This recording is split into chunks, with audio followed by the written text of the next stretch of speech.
Si Dadong, titingnan lang niya yung bintana.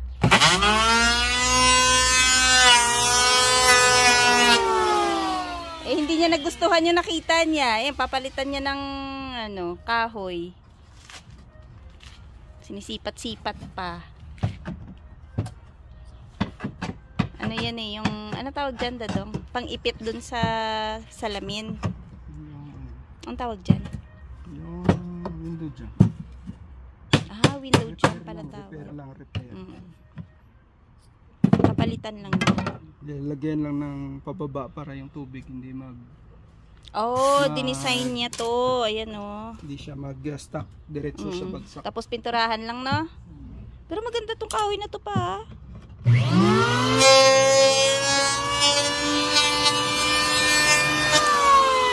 Treated ba yan?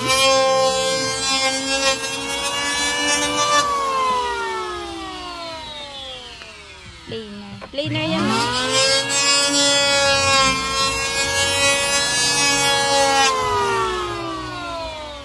Mga ka-viewers, nandito tayo ngayon sa garden center.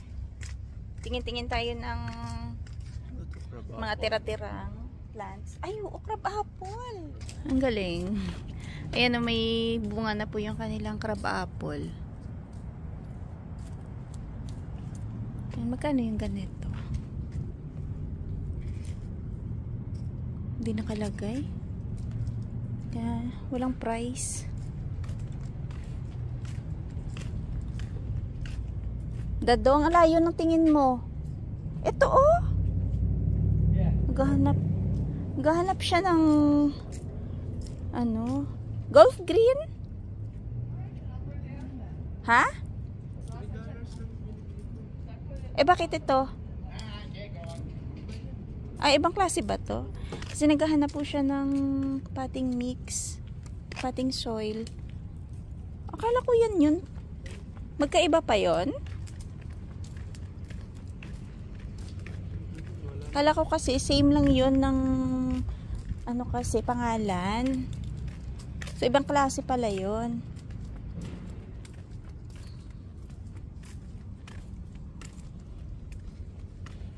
Ang dami na niyang biniling lupa. Kulang pa din. Yan kasi yung ganyan, 6. Mga naiwan nila pa para mga prutas, no? Ayan, malalaking mga puno na yung mga naiwan dito. Wala na yung mga bulaklak. Ano to? Aspen. Ayan. 95 yung apple. Ganyan siya, mataas na. Apple din. Ito naman yan. Ito 65 na lang. Ayan siya. Itong side na to puro apple.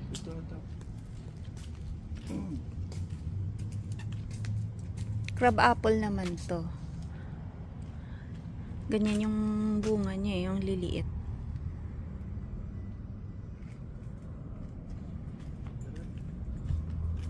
Mga bulaklak nila, ganyan na lang yung mga naiwan. Konti na lang na mga naiwan. Naka-sale, mahal pa rin. Oo, naka-sale na siya pero mataas pa din yung price. Ganyan na lang.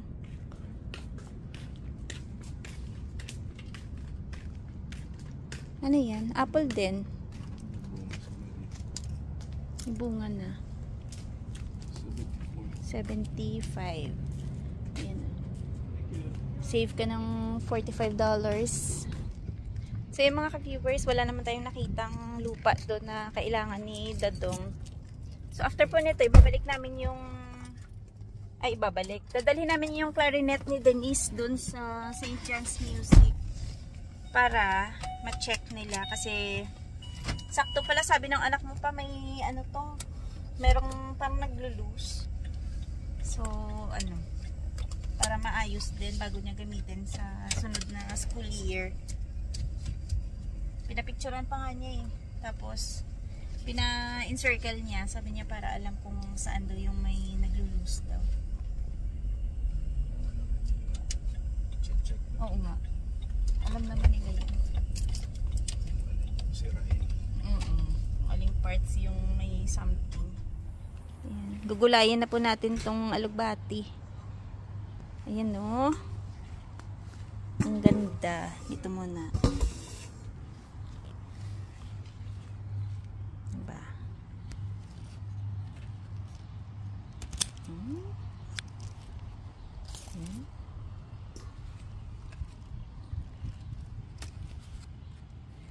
Laglag eh. Ayan.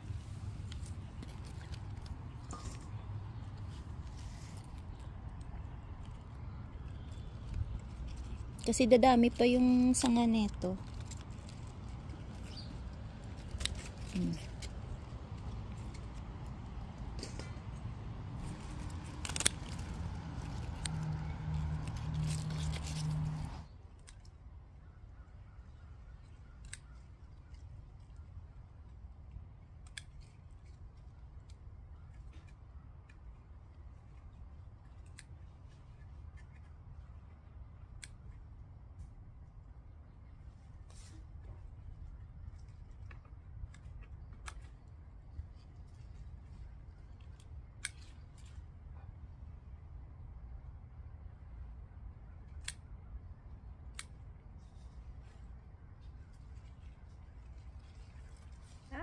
Fresh na alugbati.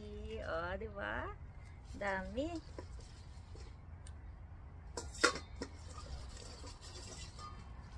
So, ganyan po kadami.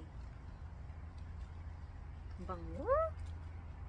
Haluto tayo ng fresh na alugbati na kasama yung munggo. Yan, tagalin pa natin itong mga dahon niya.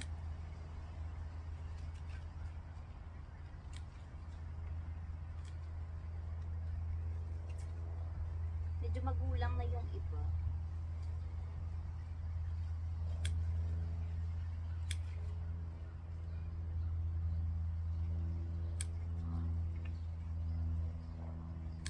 Atuwa.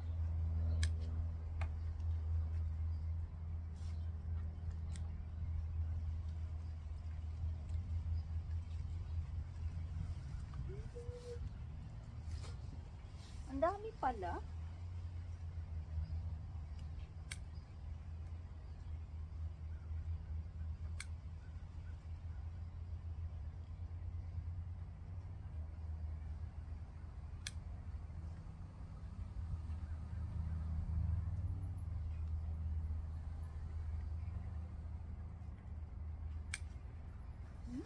Pwede na to. So, ayan po yung ating alugbati. Oh. Nakaka-excite.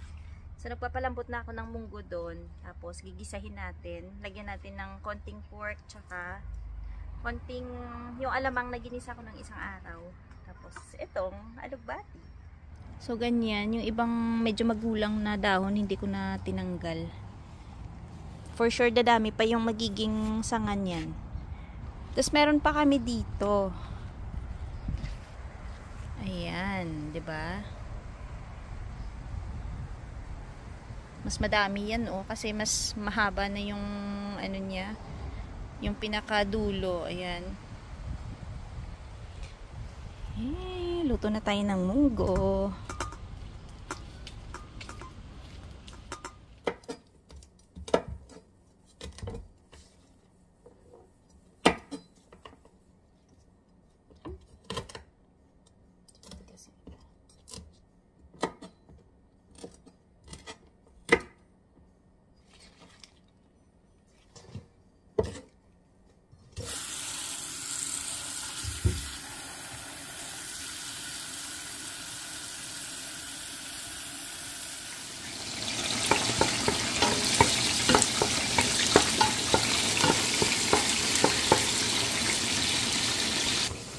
Tapos lagyan po natin ng alamang na ginisa ko last time.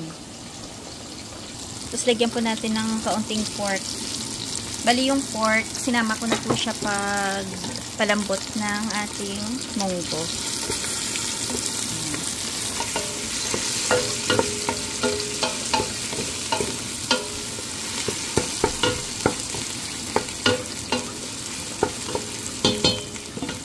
Add na natin yung munggo. Ay, dami.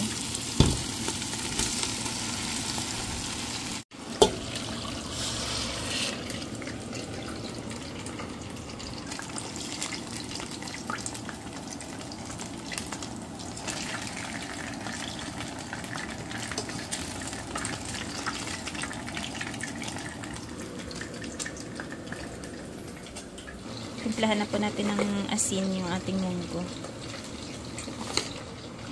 Siyempre, lagi yan, may patis.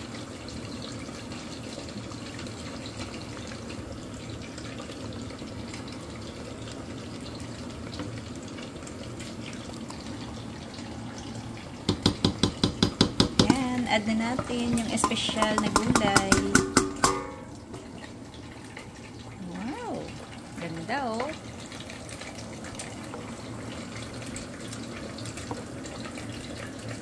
Nakatuwa. Kasi first time lang po namin talaga makaluto dito ng munggo na merong alugbati. Tsaka syempre, ang kagandahan, galing pa sa backyard, diba? Sariling tanim. Ayan, konting kulo lang yan, luto na yan. So, timplahan lang ng konting asin, patis, tapos yun nga, meron siyang pork at konting ginisang alamang na fresh. Pwede na. Pakulo na lang ng konti.